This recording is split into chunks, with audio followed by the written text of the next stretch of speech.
जय भीम। थोड़ा जोर से बोलिए, जय भीम। धन्यवाद। सम्मानित साथियों, सबसे पहले मैं बहुजन समाज में जन्मे संतों, गुरुओं, महापुरुषों के विशेष रूप से ऐसा नहीं हो सकता। भारत के सामाजिक क्रांति के पितामह, शिक्षा की ज्योत जलाने वाले महात्मा ज्योतिबा फुले,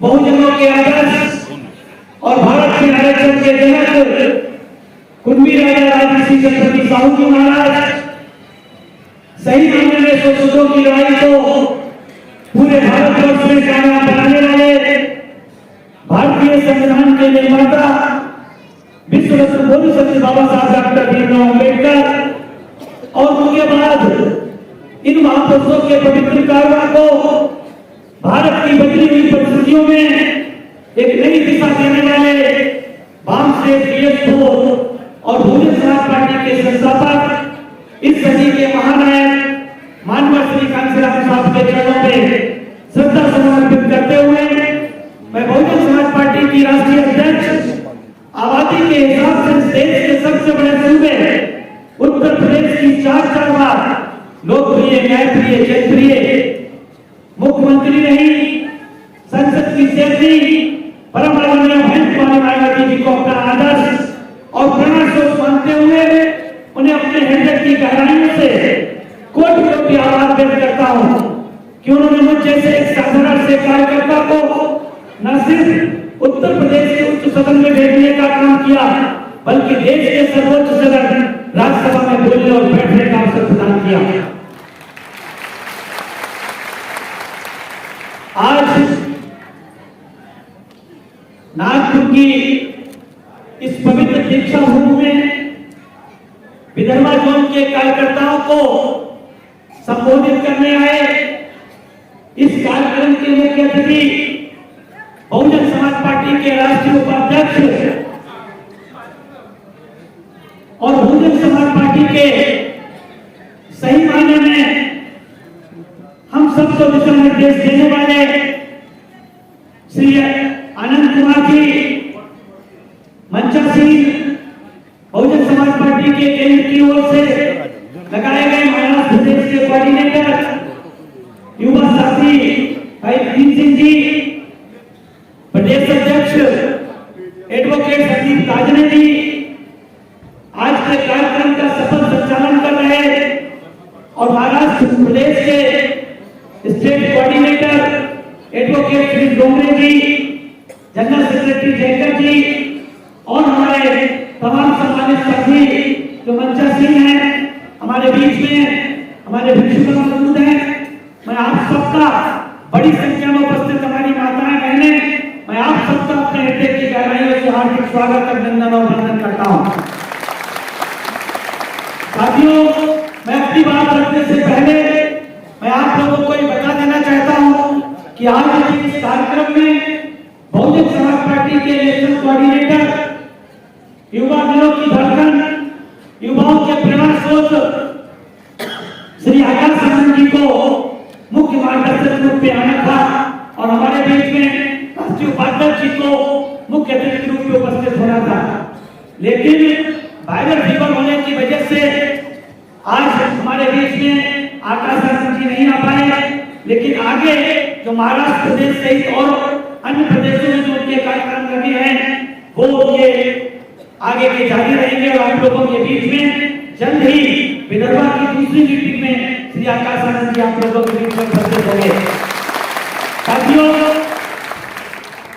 आज मेरे लिए सबसे बड़े गौरव की बात यह है कि मुझे उनके सामने बोलने का अवसर मिल रहा है जो इस पार्टी के राष्ट्रीय उपाध्यक्ष हैं।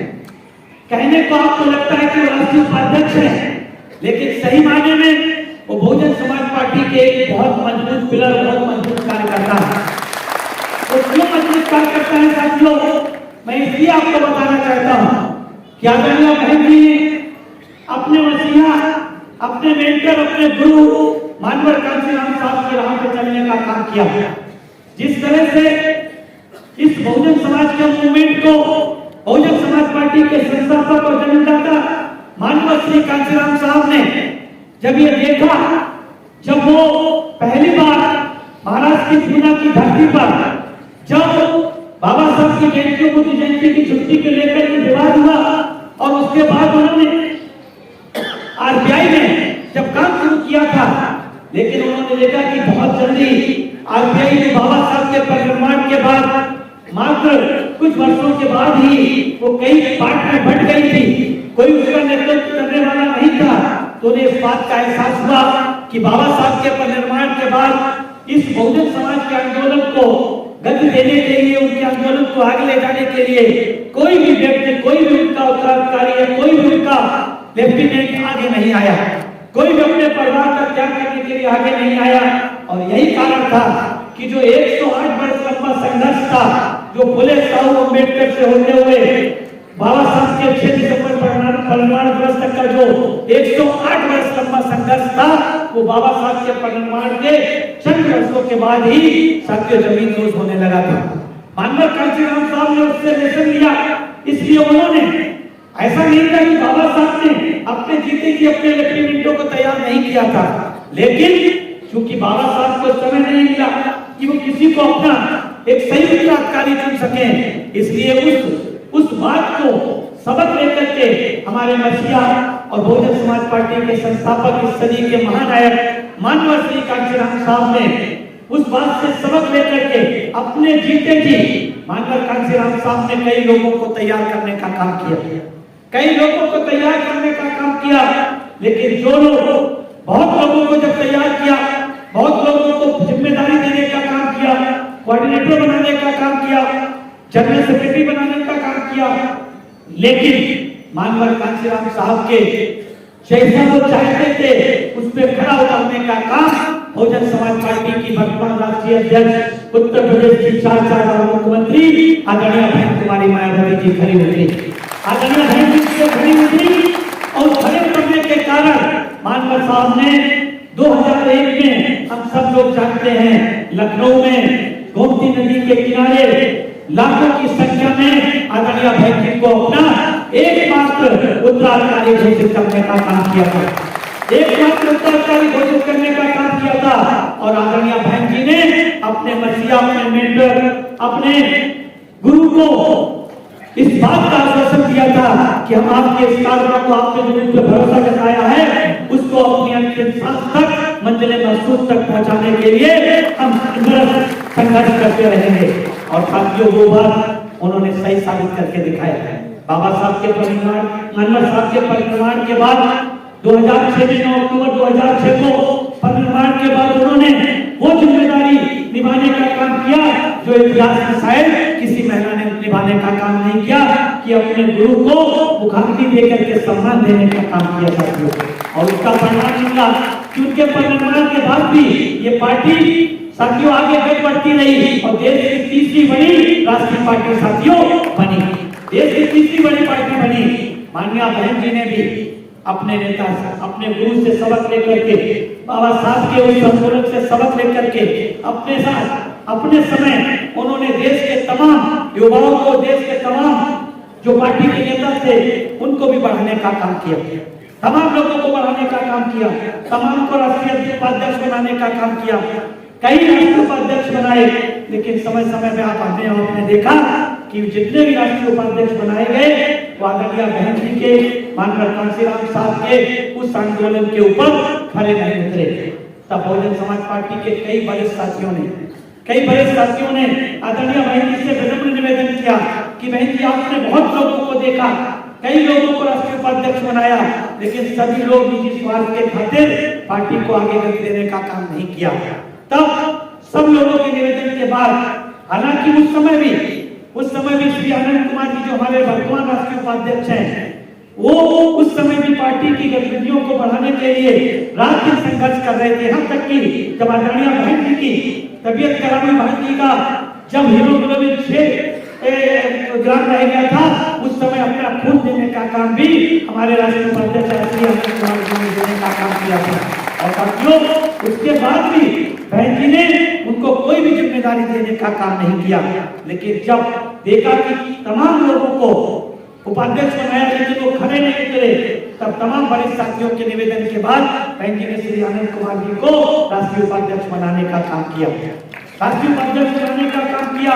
और जब उन्होंने देखा युवाओं को जोड़ने के लिए, आप लोगों को याद होगा आपके बीच में भी कई युवा लोग आए थे राष्ट्रीय उपाध्यक्ष के रूप में काम किए हैं, लेकिन वो भी जब खड़े नहीं उतरे तब आदरणीय बहन जी ने प्रदेश के तमाम प्रदेश अध्यक्षों ने जब बहन जी से निवेदन किया कि बहन जी परिवार के किसी युवा को आगे बढ़ाने का काम करें, तब आदरणीय बहन जी ने लंदन से पढ़ करके आए आकाश आनंद जी को इसलिए नहीं बढ़ाने का काम किया कि उनके परिवार के थे, बल्कि इसलिए बढ़ाने का काम किया। पहले तो जब उन्होंने कहा कि मैं इस जिम्मेदारी को लेना चाहता हूं, तो बहन जी ने इसको गंभीरता से नहीं लिया, लेकिन जब उनके डिटर्मिनेशन को, उनके डेडिकेशन को और उनके पार्टी के प्रति लगाव को देखने का काम किया, तब आदरणीय बहन जी उनको पार्टी का नेशनल कोऑर्डिनेटर बनाने का काम किया।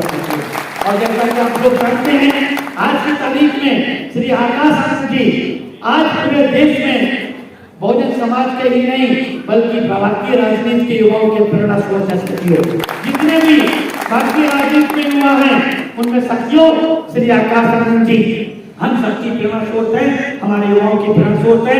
आप लोगों ने राजस्थान के उनके कार्यक्रम देखे होंगे, आपने मध्य प्रदेश के उनके कार्यक्रम देखे होंगे, बिहार के कार्यक्रम देखे होंगे, तेलंगाना छत्तीसगढ़ के कार्यक्रम देखे, कर्नाटक तमिलनाडु के आपने कार्यक्रम देखे होंगे। साथियों बड़े पैमाने पर युवाओं में शिरकत करने का काम किया। इसलिए साथियों मेरे लिए गौरव की बात इसलिए है कि मुझे ऐसे राष्ट्रीय उपाध्यक्ष जिन्होंने बहुजन समाज पार्टी को पर्दे के पीछे रहकर के पहले काम करने का काम किया, पार्टी को गति देने का काम किया और अब फ्रंट लाइन में आकर के पार्टी की जिम्मेदारी को संभालने का काम किया है साथियों। इसलिए मैं अपने आप को गौरवान्वित महसूस करता हूँ। साथियों जहां तक बहुजन समाज पार्टी की बात है, साथियों बहुजन समाज पार्टी इस देश की तीसरी बड़ी पार्टी है, तीसरी बड़ी ऐसी पार्टी है जो इस देश में बहुजन समाज पार्टी के कारवा को, बहुजन समाज के कारवा को मंजिल मकसूद तक पहुंचाने का काम कर रही है। साथियों हम लोग अच्छी तरीके से जानते हैं आज देश में हजारों की संख्या में राजनीतिक पार्टियां हैं। मैं आप लोगों से पूछना चाहता हूं, मैं आप लोगों से जानना चाहता हूं कि इस देश में फुले साहू अम्बेडकर की विचारधारा पे चलने वाली पार्टी, फुले साहू अम्बेडकर मानवर कांशीराम साहब की विचारधारा पे चलने वाली पार्टी एक भी पार्टी आपके बीच में साथियों। आज साथियों तमाम राजनीतिक पार्टियां बाबा साहब के बनाए संविधान को खतरे की बात करती हैं, बाबा साहब के बनाए संविधान के खतरे की बात करती हैं, लेकिन मैं पूछना चाहता हूं जो सबसे ज्यादा खतरे की बात करती है, मैं उन लोगों के बारे में पूछना चाहता हूं। ये कांग्रेस पार्टी आज साथियों बड़े खतरे की बात करती है। मैं पूछना चाहता हूं ये वही कांग्रेस है जिसने इस देश में आजादी के बाद केंद्र सरकार से लेकर के देश के ज्यादातर राज्यों में सबसे ज्यादा शासन करने का काम किसने किया? कांग्रेस पार्टी ने किया। अगर इतना ही इसको शौक था, इतना ही इसको बाबा साहब के संविधान से लगाव था और है, तो इसने क्यों नहीं, इस पार्टी ने क्यों नहीं लंबे समय तक शासन करने के बाद भी बाबा साहब ने जो भारत के संविधान में केंद्र सरकार की नौकरियों में 15% एसटी को, 7.5% एसटी को और बाद में बाबा साहब के संविधान के आधार पर जब मंडल कमीशन की रिपोर्ट लागू हुई, जिसको बहुजन समाज पार्टी ने लागू कराने के लिए रात दिन एक करने का काम किया, उस पार्टी के हिसाब से बैकवर्ड समाज के लिए 27% रिजर्वेशन है। आज तक इस पार्टी ने अपने शासनकाल में किसी बैकलॉग के माध्यम से कभी भरने का काम क्यों नहीं किया? आज तक भरने का काम किया साथियों।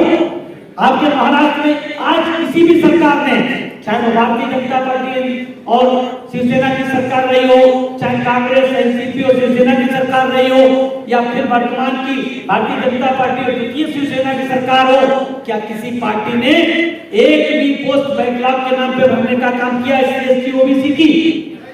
नहीं किया। क्या किसी पार्टी ने एससी एसटी को प्राइवेट सेक्टर में रिजर्वेशन देने का काम किया? क्या किसी भी पार्टी ने आपके प्रदेश में सरकारी कॉन्ट्रैक्ट में रिजर्वेशन देने का काम किया? ये किसने किया साथियों?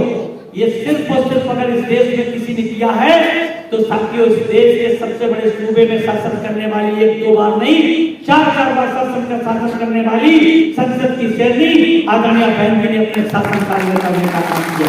मैं आपको बताना चाहता हूँ कि सरकारी कॉन्ट्रैक्ट में रिजर्वेशन की मांग करने का काम इस देश में जानते हो किसने किया था? इस देश के बाबा साहब डॉक्टर भीमराव अम्बेडकर ने किया था। और उस सपने को साकार क्या साथियों कांग्रेस ने किया? क्या भारतीय जनता पार्टी ने किया? एनसीपी ने, शिवसेना ने किया? या क्या आरपीआई कभी कर सकती है? या साथियों जो नई नवेली पार्टी जो युवाओं को गुमराह करने का काम करती है वो कर सकती है? लेकिन नहीं, लेकिन गुमराह तो कर सकते हैं। इसलिए साथियों गुमराह होने की जरूरत नहीं है। अगर फुले साहब अम्बेडकर के साथियों महाराष्ट्र के लोग तो सबसे ज्यादा नारा लगाते हैं, फुले तेरा मिशन अधूरा, साहू तेरा मिशन अधूरा, बाबा तेरा मिशन अधूरा, बीएसपी करेगी पूरा, ये नारा लगाते नहीं लगाते हैं? लेकिन साथियों अगर ये नारा लगाते हैं तो मैं पूछना चाहता हूँ क्या फुले साहब अम्बेडकर के मिशन के अधूरे को पूरा करने का काम या कांशीराम साहब के मिशन के अधूरे मिशन को पूरा करने का काम क्या कोई राजनीतिक पार्टी करने की क्षमता रखती है?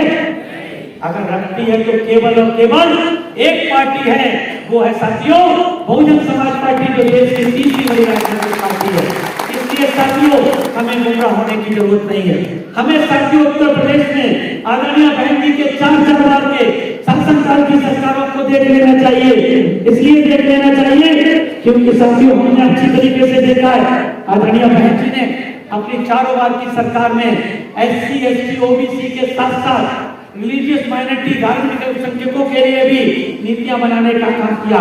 धार्मिक अल्पसंख्यकों के लिए रिजर्वेशन दिलाने के लिए उन्हें पिछली जात का प्रमाण पत्र 1995 में इस देश में किसी सरकार ने किया था तो बहुजन समाज पार्टी की राष्ट्रीय अध्यक्ष आदरणीय बहन जी ने किया था अपने मंत्रिकाल में। अगर साथियों अगर 2 कमरे के पक्के मकान किसी ने देने का काम किया था तो आदरणीय बहन जी ने देने का काम किया। अगर किसी ने 1 लाख रुपए देकर के गरीब की बेटी को लखपति बनाने का काम किया तो आदरणीय बहन जी ने किया। क्यों किया साथियों? क्योंकि साथियों हमें बाबा साहब की इस बात को याद रखना चाहिए। बाबा साहब ने कहा था कि राजनीति में हिस्सा न लेने का सबसे बड़ा दंड क्या होता है साथियों? राजनीति में हिस्सा न लेने का सबसे बड़ा, हमारे लोग कहते हैं क्या फर्क पड़ेगा एक वोट से, एक तो कहते हैं क्या फर्क पड़ेगा एक वोट से, लेकिन बाबा साहब कहते थे कि राजनीति में हिस्सा न लेने का सबसे बड़ा दंड होता है कि अयोग्य व्यक्ति हमारे ऊपर शासन करता है। हमारे ऊपर कौन शासन करता है? अयोग्य व्यक्ति शासन करते हैं। इसलिए बाबा साहब ने हमें भारत के संविधान में बराबर के वोट का अधिकार दिया। 1 मैन 1 वोट, 1 वोट 1 बैलेट। एक व्यक्ति एक वोट का एक मूल्य का सिद्धांत देकर के आपको बराबर का अधिकार, आपको साथियों मांगने वाले की जगह, ऐसा हाथ करने वाले की जगह बाबा साहब ने ऐसा हाथ करने वाला बनाने का काम किया है साथियों। इसलिए हमें ऐसा हाथ करने वाले बनने के लिए साथियों, उसके लिए हमें साथियों शिक्षा की जरूरत है। बाबा साहब हमेशा कहते हैं मेरी प्रशंसा मेरे जय जयकार करने की जरूरत नहीं है, मेरी प्रशंसा मेरी जय जयकार करने की जगह मेरे दिखाए रास्ते पर चलो, मेरे बताए रास्ते पर चलो। इसलिए बाबा साहब कहते थे, क्या कहते थे कि प्रतिभा का नहीं, प्रतिभा का साथियों उड़बोल करने का काम करो। किसका पूजन करो? प्रतिभा का करो। और प्रतिभा कैसे आती है? बाबा साहब हमेशा कहते कि जिस दिन इस भारतवर्ष में मंदिर जाने वाले लोगों की कतारें जिस दिन पुस्तकालय और स्कूलों की तरफ मुड़ जाएंगी, उस दिन ये देश साथियों दुनिया की महाशक्ति बन जाएगा। साथियों दुनिया की महाशक्ति। लेकिन आपके बच्चों को, आपके लोगों को, चाहे कांग्रेस की सरकार हो, चाहे भारतीय जनता पार्टी की वर्तमान की सरकार हो, या आपके बीजेपी और कांग्रेस की सरकार रही हो, बीजेपी और शिवसेना की सरकार रही हो, ये तो साथियों आपके लिए क्या कर रहे हैं? ये लोग प्राइवेटाइजेशन के माध्यम से शिक्षा को, ये साथियों कहते हैं 1 नेशन 1 इलेक्शन, 1 नेशन 1 टैक्स। लेकिन कभी भी भारतीय जनता पार्टी वाले, कांग्रेस पार्टी वाले कभी नहीं कहते हैं 1 नेशन 1 एजुकेशन। अगर साथियों 1 नेशन 1 एजुकेशन इस देश में हो जाएगी तो बाबा साहब की वो बात कि बाबा साहब ने कहा था कि शिक्षा के जहाज बड़े शौक से डुबाए जा रहे हैं। साथियों शिक्षा के जहाज बड़े शौक से डुबाए जा रहे हैं। स्कूलों को बंद करके लोगों को रैलियों में बुलाए जा रहे हैं पैसा दे करके। तू देता रहेगा।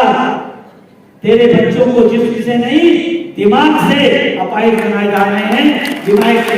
5 किलो राशन के चक्कर में, ये थोड़े से पैसे के चक्कर में, इनके चक्कर में ना छोड़ के बाबा साहब के दिए गए वोट के अधिकार को ध्यान में रखते हुए आने वाले चुनाव के समय में, चाहे वो पार्लियामेंट के चुनाव हो, चाहे विधानसभा के चुनाव हो, चाहे नगर पालिका नगर परिषद के चुनाव हो, मेयर के चुनाव हो, सभी तरह के चुनाव में बहुजन समाज पार्टी के प्रत्याशी को जिताने का काम करें। क्यों करें?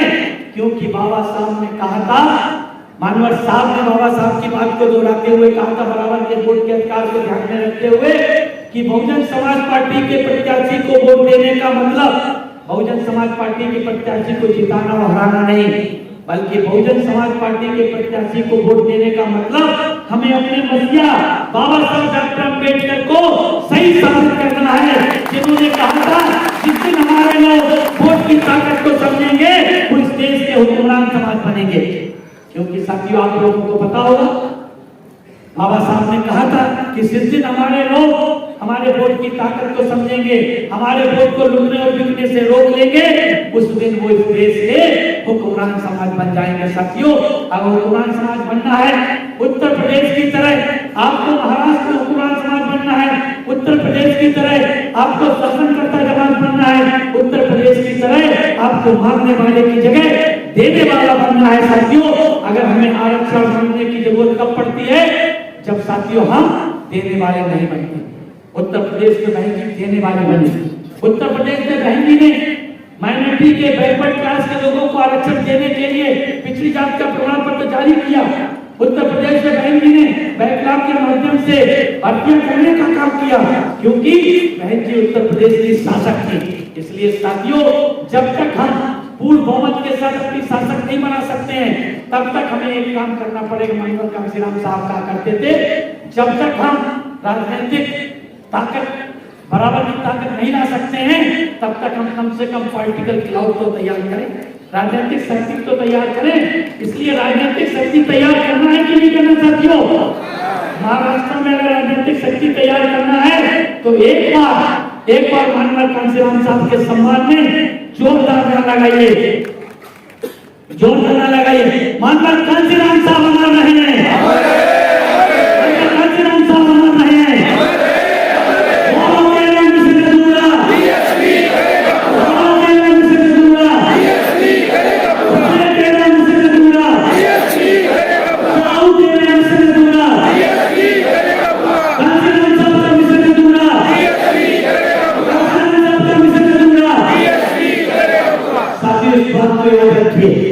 कि आपने इन महापुरुषों के मिशन को अधूरा पूरा करने का संकल्प दोनों हाथ उठा करके लगाने का काम किया है। इन्हीं शब्दों के साथ मैं अपनी वाणी को भंग देता हूं और मैं ये चाहूंगा कि मेरे राष्ट्रीय उपाध्यक्ष, मेरे मुख्य अतिथि हम लोगों को संबोधित करें, उससे पहले हमारे लोग नारा लगा करके माननीय राष्ट्रीय उपाध्यक्ष जी का जोरदार स्वागत करने का काम करें। आइए।